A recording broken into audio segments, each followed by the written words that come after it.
Today is Wednesday, May 14th. We're talking about President Trump's high-stakes Middle East trip and the deals he's made so far. Also, we have updates in 3 high-profile court cases involving Sean Diddy Combs, Kim Kardashian, and the Menendez brothers. Plus, Major League Baseball's historic decision to unban some players. What more parents in tech are encouraging their children to do, and how AI is powering new features on popular apps. Those stories and even more news to know coming up. Welcome to The Newsworthy. All the day's news in around 10 minutes. Fast, fair, fun, and on the go. I'm Erica Mandy. Thanks so much for being here. You ready? Let's do this. In President Trump's first major overseas trip of his second term, he's making deals and changing up long-standing foreign policy positions. For example, he announced plans to end American sanctions against the Syrian government that have brought the country to the verge of bankruptcy. It comes less than 6 weeks after the collapse of the Assad regime in Syria. And Trump plans to meet with Syria's new leader today. It's a move that's considered surprising, not just because it would be the first meeting between an American and Syrian president in 25 years, but also because the new Syrian president remains on the U.S. terrorist list due to his past ties with al-Qaeda and ISIS. President Trump also offered what he called an olive branch to Iran, saying similar sanctions relief could be coming if Iran agrees to limit its nuclear program. Trump said the offer won't last forever, but that America has no permanent enemies. Overall, Trump says his vision for America's relationship with the Middle East is based on, quote, commerce, not chaos. And to that end, the White House said President Trump secured $600 billion worth of deals with the Saudi government and Saudi companies across energy, defense, mining, and space industries. The U.S. also agreed to sell Saudi Arabia an arms package worth nearly $142 billion, in what the White House says is the largest defense cooperation agreement the U.S. has ever done. Trump's trip continues today with a visit to Qatar, and later this week he's headed to the United Arab Emirates. A federal judge just became the first in the country to side with President Trump over a controversial immigration policy. We're talking about him using a wartime law to fast-track deportations of migrants accused of being in a Venezuelan gang.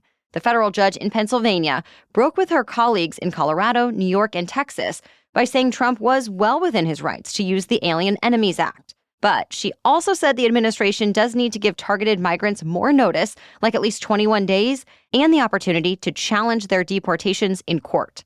Ultimately, this could open the door, though, for more deportations out of her court district that includes the largest immigration detention center in the Northeast.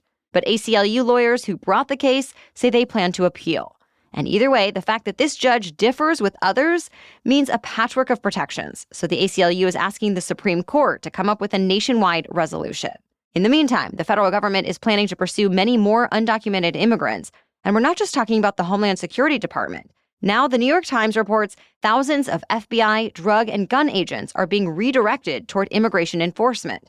As Reuters reports, the Justice Department has decided to deprioritize white-collar crime cases to make it happen. And President Trump is apparently still requesting more resources. It's considered a big turning point in a murder case that's been drawing attention from all around the world for decades. We're talking about the case of Eric and Lyle Menendez, the brothers convicted of killing their parents in a Beverly Hills mansion back in 1989. Originally, they were sentenced to life in prison without the possibility of parole. But yesterday, a judge resentenced them to 50 years to life. And that change makes them immediately eligible for parole.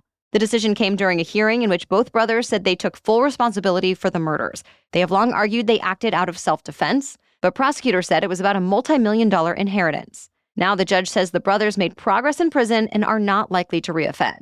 To be clear, this latest decision does not free them. First, their parole would have to be approved by the State Board of Parole hearings.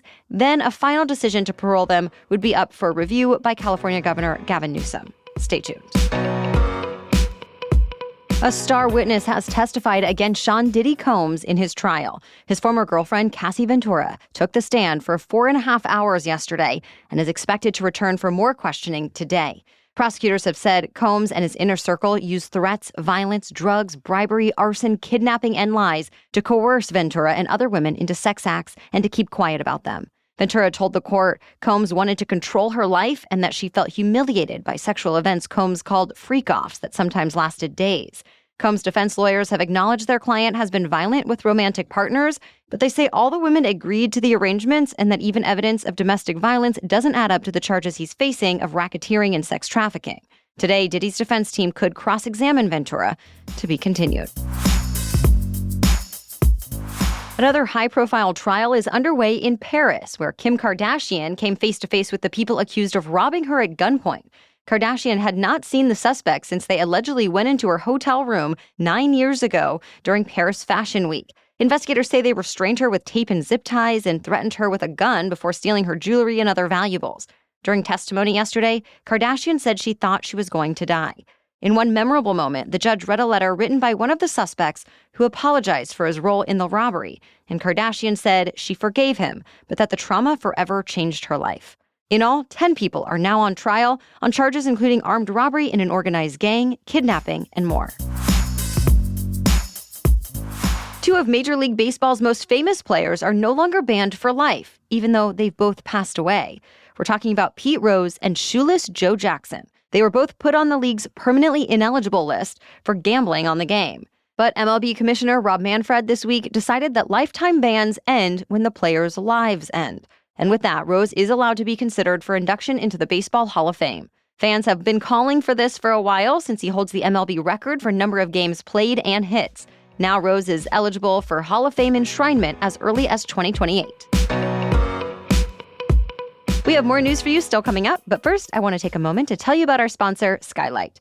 If your brain feels like it's already at full capacity with to-dos, errands, birthdays, dinner plans, and more, Skylight Calendar is for you. I mean, it's really for any family that wants to get more organized and streamlined.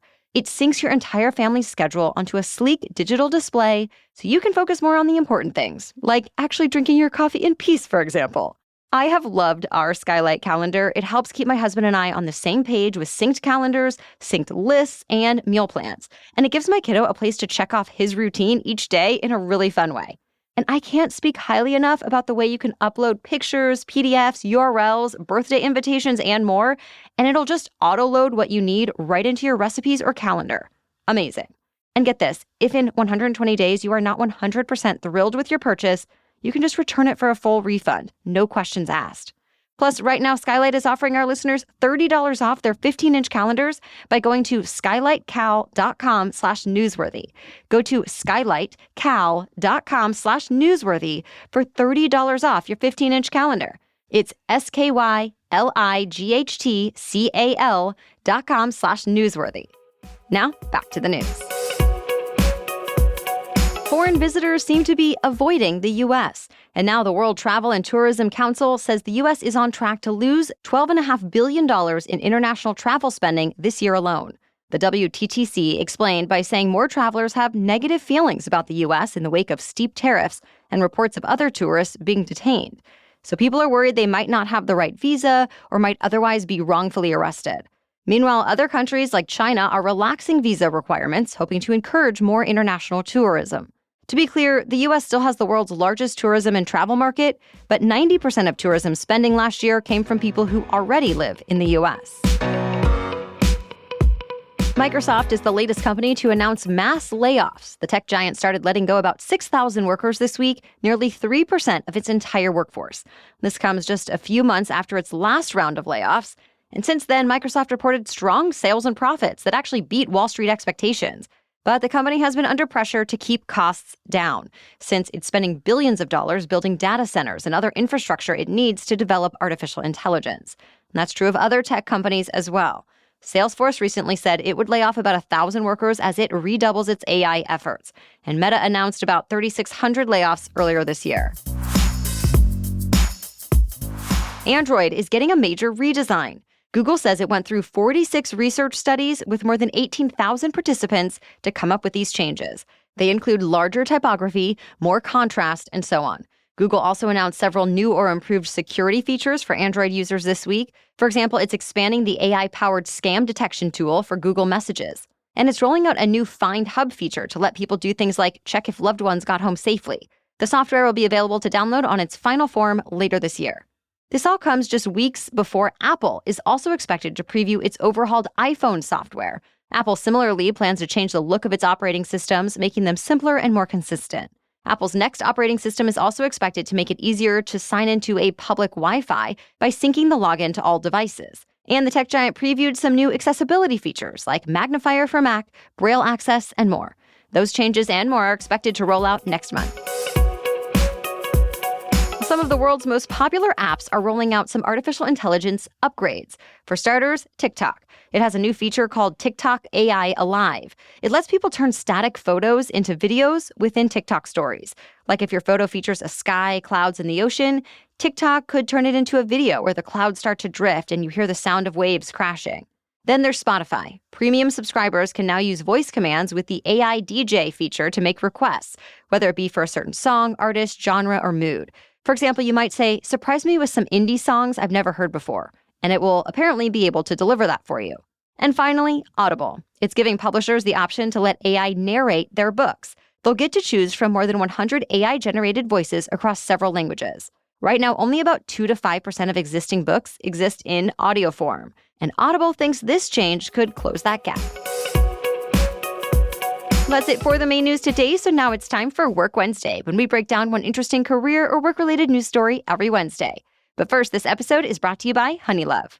It's spring, and that means wedding season. Whether you're the bride, like our producer Emily was when she chose Honeylove on her wedding day, or a guest like me who only recently found out about Honeylove and will now never go back, or you're just looking for extra confidence in your everyday clothes, Honeylove is your go-to for all things shapewear.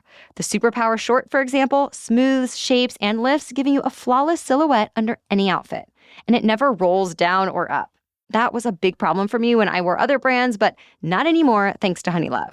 I also love the design of Honeylove shapewear, so I don't feel frumpy, and the fabric is breathable too. And it's not just shapewear. From leggings to bras to shapewear, Honeylove provides support that feels custom-made, comfortable, and gives me more confidence when I wear it. Treat yourself to the most comfortable shapewear on earth and save 20% off site-wide at honeylove.com/newsworthy. Use our exclusive link to get 20% off, honeylove.com/newsworthy. After your purchase, they'll ask you where you heard about them, so please support our show and tell them we sent you. Experience the new standard in shapewear with Honeylove. Okay, now back to Work Wednesday. We're looking at a big shift in how tech industry parents are thinking about the future, and it may surprise you. For years, STEM, science, tech, engineering, math, was the go-to path for kids who wanted a so-called safe career. But now, some of tech's own leaders are encouraging their kids to avoid tech entirely. A new Wall Street Journal report found parents working on the cutting edge of AI are steering their kids toward careers in the humanities, the arts, and skilled trades, seeing those paths as more bot-proof. In Massachusetts, a state known as a science and tech hub, vocational schools are seeing a surge in demand, and trade schools that used to accept pretty much anyone now have hundreds of teenagers on wait lists.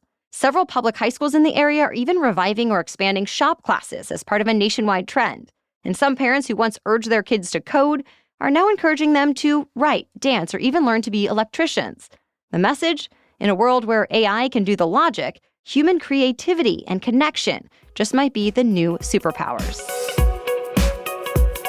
Well, thank you so much for listening today. We'll be back tomorrow to keep you in the know. Until then, have a great day.